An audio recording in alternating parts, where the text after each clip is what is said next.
And we're live. Hello, and welcome to the live stream, whether you are joining live with us now or if you are catching us on the replay. We're really glad to have you here. I'm Sarah Nguyen, and I've got Paul here, my friend Paul, and we are talking about an exciting topic today. We're talking about how can you present on a live stream and look really pro? So Paul, for those of you who have never met Paul before, he has a great channel where he talks about communication techniques, presentation skills, and confidence mastery. So I thought it was only fitting to bring him on board today so that we can talk all about, the top 5 tips to help you present like a pro, particularly on a live stream. So thanks so much for joining us today, Paul. Really excited to have you here. Do you know what? I am so stoked to be here. I really am. So, Sarah, thanks for having me on the channel. Let's get right into it, because it's all about giving people amazing content. So let's get right into the 5 tips. And whether you are watching live with us now and on the chat, please feel free to drop questions that you may have, or if you're watching the replay, any questions that you have, and we will answer them either at the end of the live stream or in the comments. So engage, ask questions, and we'll be happy to answer them. So let's begin with Paul. So tip number 1, first tip to presenting more like a pro. What's your tip?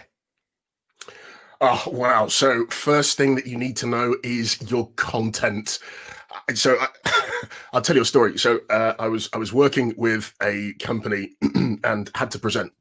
And I think I was presenting to about 250 people. Okay, this was up in Sweden, and it was great fun. But looking at the screen was massive.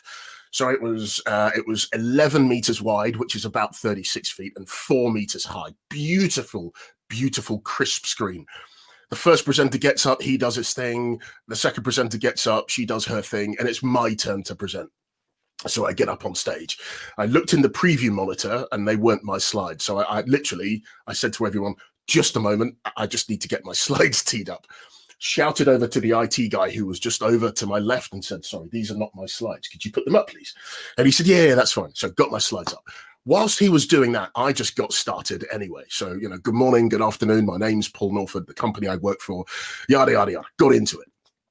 And then probably maybe about 5 minutes in, 3 to 5 minutes in, literally the screen behind me went black.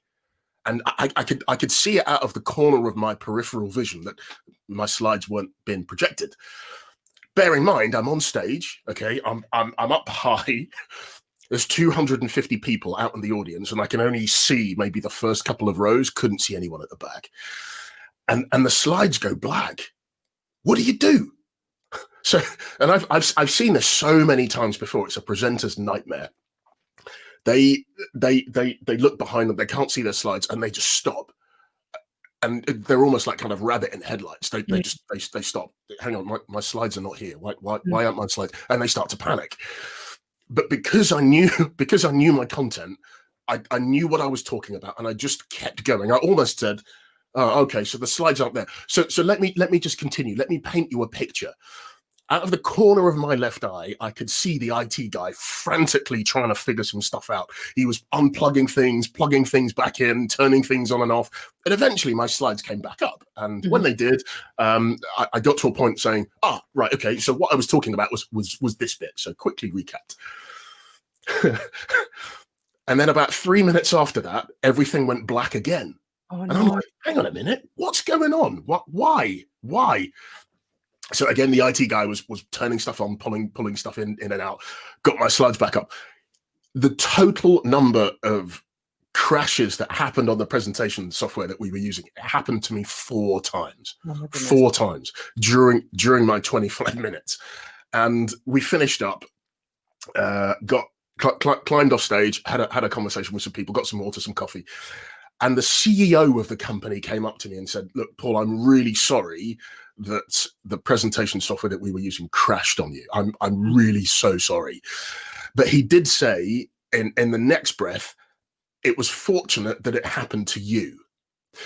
because I've seen you present so many times, I know that you would just kind of just make this thing happen. And it was only because I knew my content. Mm. And he actually said, if it was anyone else, if it was any one of our other delegates, they would have crashed and burned. But you just carried on. You really, in his words, you really are a pro. So the first thing that you have to know, I cannot stress it enough, is your content. Practice your content. Do it in front of a mirror if you have to. If you have a cat, do it in front of the cat. If you've got any stuffed toys, do it in front of your stuffed toys. Whatever, even your pop vinyls, right? Just present in front of your pop vinyls, because it's only when you speak the words out do you actually think, oh, actually, that's a really good phrase. I'll pocket that one. Or actually, that phrase is terrible. I need to fix that. So know your content. I cannot stress that enough. Absolutely agree. And I think like one of the challenges with live or even presenting in front of a live audience is that things are pretty much going to go wrong. But if you know your content like you did, then you can keep rolling with it. Like even for me with tutorials and the training that I do live, like stuff goes wrong all the time. The other day, you know, the camera went wonky. The one time where I was missing a I scene. remember that. There was a time I was missing a scene and one of the images that I was going to display was missing. And I was just like, oh, okay, we're just going to keep going on. And to be honest, I think you as a presenter feels it's much worse than it is, but the audience is kind of just like, you know, they don't notice as much as you do as the presenter. So knowing your content, and we're not saying like, you know, you obviously had a presentation where it made sense for you to memorize a lot of it, know it in and out. We're not saying you have to be completely scripted, but I think, you know, practicing it and knowing it definitely makes for better presentations and live streams, better than winging it. Because imagine if you had not prepared and you were going to wing it, you would have tanked. You would have just been like, okay, I'm going to exit the scene now, bye. Like you would not have survived it at all. It would not have gone well. And the other thing is, you'd be remembered for that. You'd be remembered for not knowing your stuff. And it's always the case. You are there as the storyteller. People want to hear you, your perspective about telling the story. The slides are always there to support your story, never the other way around. Mm-hmm, definitely. So tip number 2 that we have is to warm up. So tell us about this tip, Paul. What does warm up mean as a tip for being a Okay, right. So when you're getting ready to present, you've got to warm up. So a little bit like exercise, as to not to do yourself an injury, you would always stretch, you would always warm up, right? Because if you don't, you will end up with either pulling a muscle or doing something that's catastrophic. It's exactly the same thing with your presentations. So warm up your voice. Now, I am not a singer by any stretch or imagination, so I'm not even going to do this. I'm only going to explain what I would do. So there are 3 ways to warm up your voice. So one of the ways is just speaking. So just having a relatively simple conversation for about 30 minutes, and that's probably enough to get your larynx nice and warm. Second thing to do is to sing. Now, if you are a singer or you know of any professional singers, they will always warm their voice and they'll perform scales. And they'll go from the lowest. One of the things they do is go from the lowest point in their register all the way to the top and then back down again. And they'll do that a few times to warm their larynx, to gently stretch it. So when they really are belting out that top note, they're not going to cause their larynx an injury. The other thing that you can do to warm your voice is obviously to speak, to sing, and then the other thing that you can do is simply just sort of just breathing exercises to get your larynx nice and warm. Okay. The other thing that you have to do as well is make sure that you're drinking water. Yeah. So as humans, we need water to sustain ourselves. Everything does. And if you know that you're giving a presentation, say at 9 o'clock in the morning, start sipping water at 7 o'clock in the morning, because it takes about 2 hours for our bodies to be fully hydrated. The larynx is one of the organs that gets the hydration last. It'll be the bigger organs, the major organs that will get it first. So about 2 hours, dependent on how you're built and all the rest of it. But it takes about 2 hours for the larynx to get hydrated. That's good advice. So I knew that I was going to be on today, and I started sipping water at about 7:15 this morning. Oh, So my voice is nice and warm. I feel like So you're that's warming your larynx. The other doing thing that you've got to do is yeah, right. The other thing that you've got to do is you've got to warm your face as well, right? And I often do this, obviously behind closed doors, but I'm going to do this live with you now, just to give you an example. so so warm your face as you've warmed your voice. So you've done scales, you've spoken, you've sung, all those sorts of things. Warm your face as well. So one of the things that you want to do is literally poke your tongue out like that, right? Poke your tongue out as far as you can. Perform contortions on your face, like, sort of like this. Get your face really nice and warm, because that's going to pump blood into your face. That's also going to increase your level of testosterone, which is the dominance hormone, and it's going to decrease the level of cortisol, which is the stress hormone. So all of these things will help get you aligned, ready, absolutely on point to deliver your best, be it in-person presentation, be it live stream, be it whatever it is. But all of these subtle things will get you ready to deliver a knockout punch when you come to present.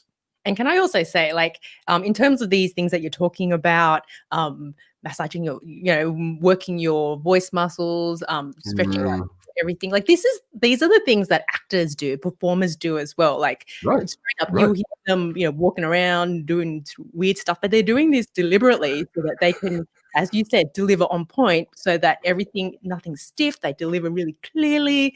And it's the same for you on a presentation, and it's the same for a live stream as well. These are really great things that I do some of them. I should probably do more of them, and it's amazing tips. I really like the drink water one, and I really like the working your face muscles, because I am constantly coughing during a live stream, probably because I haven't drank enough water prior. So Wow. Yes, but lucky we there have it you. is.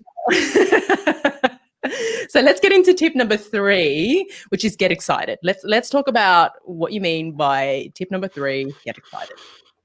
Get excited. Wow. So before I present, be it in person, be it live, even be it remotely, a little bit like this, there's always a mantra that's going on through your head. And a typical mantra is, if you know that you're going to be presenting to let's take my example of Sweden. If I know that I'm presenting to 250 delegates, then that mantra could be, hang on a minute, I've never presented to 250 people before. I'm starting to get nervous. And then as that feeling of nervousness comes up, then you're actually going to push the level of cortisol, the stress hormone, up in your body. And that's where things start to close up, and you start to become really tight, and you start to panic, and you're not thinking straight, and all of these catastrophic little things will start to go on. So when you got on stage, you get stage fright, and you panic, and you're looking around like, please, ground, open up, take me now. I'm done with this. Whereas if you tell yourself, actually, I'm starting to feel excited. But hang on, Paul, you've just said nervousness. I can associate with nervousness. I don't associate with excitement. The reason is the feeling of nervousness and the feeling of excitement are broadly the same. So if you tell yourself you're going to be nervous, then you'll become nervous. But if you trick yourself by saying, actually, this is excitement, that is a whole different mindset altogether. And if you start to tell yourself, hang on, this is excitement, what happens? Physiologically, cortisol starts to plummet and testosterone starts to increase, which is where you want to be, right? You want to have testosterone as high as possible and cortisol as low as possible. So when you're on stage, every piece of preparation that you've done before, you've done your warm-up, you've drunk water, your voice is warm, you're stretched, you're ready to go. When you get on stage, you're on point, you know exactly what's going on. The way that you're thinking is really clear, and that you're able to deliver your presentation in a fantastic way. So that's what I mean by tell yourself it's excitement. Have that positive mantra going on in your head. I think like a massive part of presenting, a massive part of live streaming is like this mindset, right? So I think particularly if you're new to it, it can feel intimidating. It can feel scary. It's like, oh my goodness, I'm streaming and people are going to watch me. And that's one way of approaching it that is probably not conducive to helping you. Whereas, as you said, if you flip the script and it's like, this is exciting, I'm presenting this amazing content that I've worked on, I've got someone here to present with me and we're going to do a great job. Things may happen and that's just part of it, but we're excited. We're going to do a great job. And it's completely different to, oh my goodness, I'm presenting with Paul and I don't know how things are going to go. And what if something goes wrong? And then just having yourself in a spin. So I definitely think like getting excited, flipping the script and that mindset thing is a massive part, and one that people underestimate of how powerful it really is to helping you have a great live stream, a great presentation. So absolutely love that tip. Let's get into tip number 4. Know your 60. What does this mean, Paul? Know your 60. Know your 60. Know your 60. So this is a rule that I have never, ever broken. Okay. And the reason is, so you've done all your preparation, you've warmed up, you know your content. As you get up on, so let me take the Sweden example. So when you walk up those steps and you're on stage and you're looking out, you can only see the first row of people. You can't see anyone else at the back. You realize, hang on, there's 250 people in here listening to what I'm going to say first. How do I open? How do you open? So know your 60 is to know your introduction, know your first 60 seconds, and know your first 60 seconds almost verbatim. Yeah. So it will be like some sort of salutation. You'll say your name, your title, and then you'll probably maybe go off into what your content is going to be. So here is an example.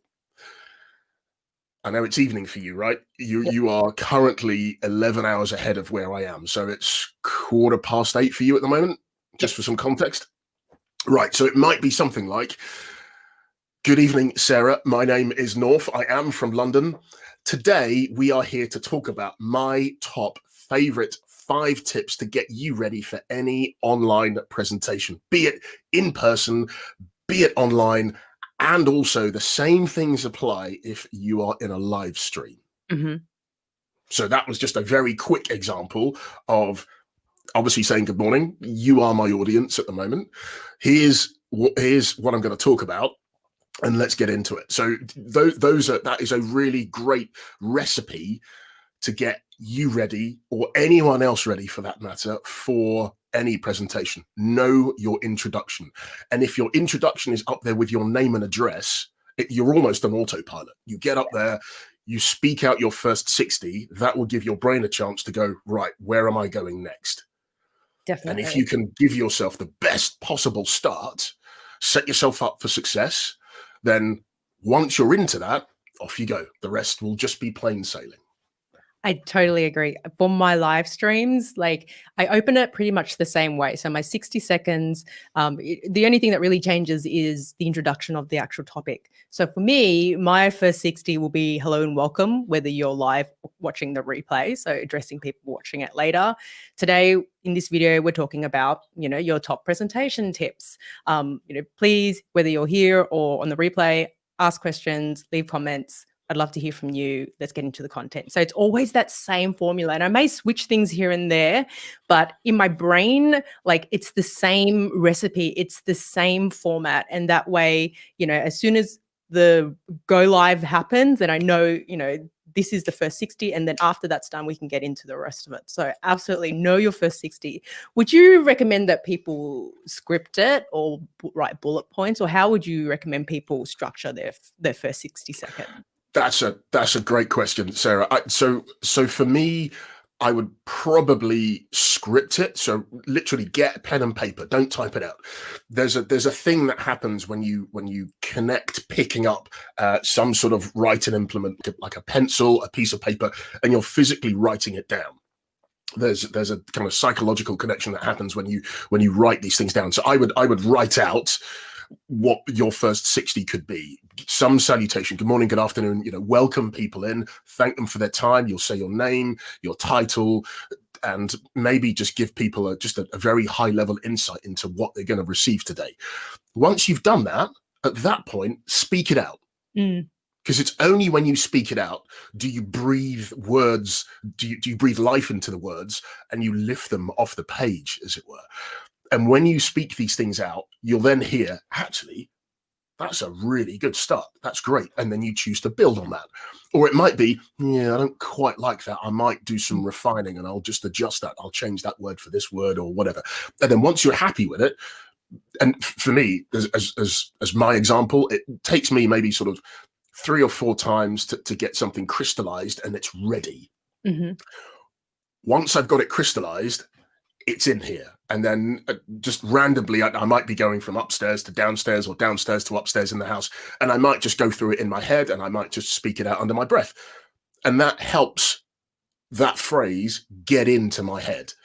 And then I can almost pull it out like a deck of cards and say, right, good morning, good afternoon. My name is North. I am from London. Today we're here to talk about, and that's it. Off you go. Yeah. And the more you speak it out, the more it's going to be in your head and you can pull it out at any time. So that would be my recommendation. Pen, paper, pencil, paper, write it down, refine it, speak it out, and off you go. Fantastic. Now let's bring tip number 5, Wonder Woman and Buzz Lightyear. What are we talking about here for? All right, so I've kind of paraphrased this. There's a lady called Amy Cuddy that has done some great research on something called power posing. Ooh. Power posing? What's a power pose? So this is the thing that ties back to, remember the reference that I gave you with regard to testosterone and cortisol? Yes. She talks about physiologically configuring your body for success. So if I say to you Wonder Woman, what image drops into your mind, Sarah? The 2 that I've got at the back at the moment, like, you know, these powerful stances, whether it's the one with the shield that she's got there or the one where she's got the lasso and whip. So, you know, just these powerful like stances. Yeah. Powerful stances. Agreed. Now, we did try this. So for those of you live and for those of you on the replay as well, we did try this before we went live and my head gets cut off. But you know what? You've seen my face. You can almost imagine what it looks like. But this is what Amy Cuddy talks about. She talks about power posing. So obviously don't do this during your live stream or on stage. This is something that you do beforehand to prepare. So just by way of example, she says for 2 minutes, you perform one of these, I think there's 5 power poses. And I'm just going to show you one of them. And it relates directly to Wonder Woman and Buzz Lightyear. So Wonder Woman, if you think of Linda Carter, when she played Wonder Woman, she used to stand up and she would stand. I am still here, honest. She used to stand like this. Yes. Right? Or like that, I think. Right? Buzz Lightyear does the same as well. Right? Yes. If you see Buzz, he's got this great grin. Like he's like, right? And he stands like this. Okay, so for 2 minutes, this is where you need to stand up somewhere private or somewhere public. It's totally up to you. And you perform this power pose, either like this or like this. But you literally stand for 2 minutes and get yourself configured physiologically to have more testosterone in your body and less cortisol. So rather than saying, and it's a little bit long-winded to say, well, maybe you should look at doing Amy Cuddy's power posing and like check out her research. For me, it was just a lot easier to tie that research into 2 people. You either do the Wonder Woman or you do the Buzz Lightyear. You choose. Absolutely. Amazing tips. So that essentially wraps up our 5 tips. Let's run through them really quickly to rehash what they were. So tip number 1 was to know your content. And you talked about, you know, the experience that you had where you were on stage and the slides crashed, but you were still okay because you knew your content and you were still able to get through that. And right. You did a phenomenal job either way. So yeah, very important. Know your content. Know it better. You know, don't rely on slides. You know, have them there as prompts, but be able to do it without any prompts. Because definitely. You talked about warming up. So lots of warm up exercises. You want to run through them quickly? What they were? I knew you'd say that. Yeah, okay. So warm up. You've got to warm up your voice. Okay. So perform scales. You can sing in the shower, sing in the car, get your voice nice and warm. You can just have conversations for about 30 minutes or so, but get your larynx nice and warm. Make sure that it's soothed with water as well. But don't push your voice. Just warm it up. So a little bit like you're doing any exercise, you'd always warm up so as not to cause yourself an injury.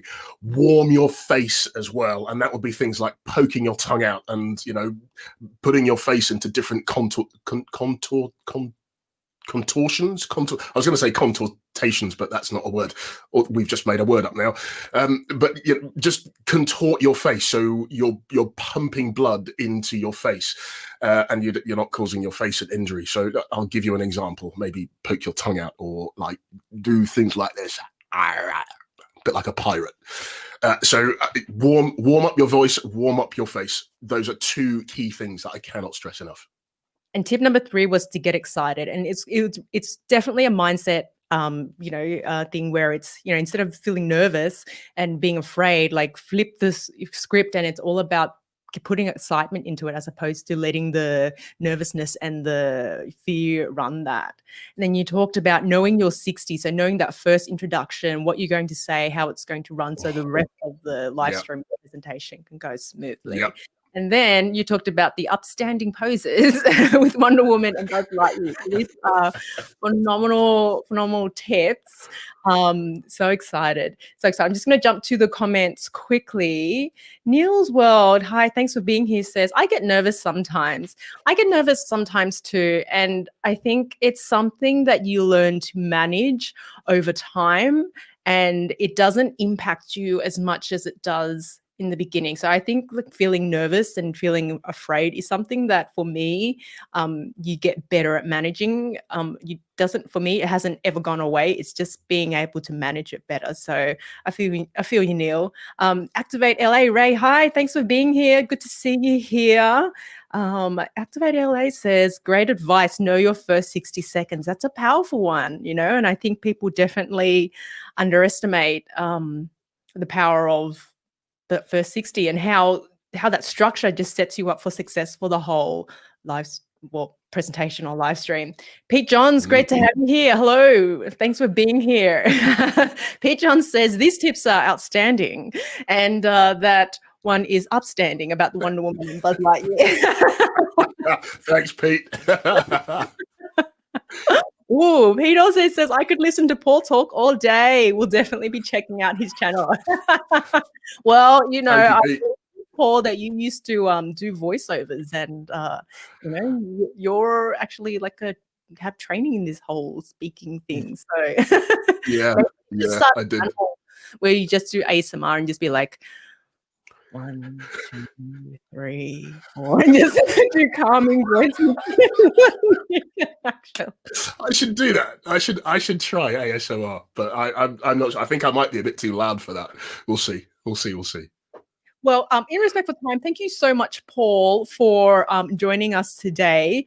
Absolutely stoked, and so much value. So I know exactly where people can go to find you. But in case you don't know where to find Paul, his channel is True North, and I've got it on the screen now. Thanks everyone for either, being live with us now and being amazing. Thank you, Paul, for joining us here today. That's essentially absolute pleasure. Thank you. Our top tips, and so excited. Thanks everyone, and we'll see you in the next live stream. Bye for now.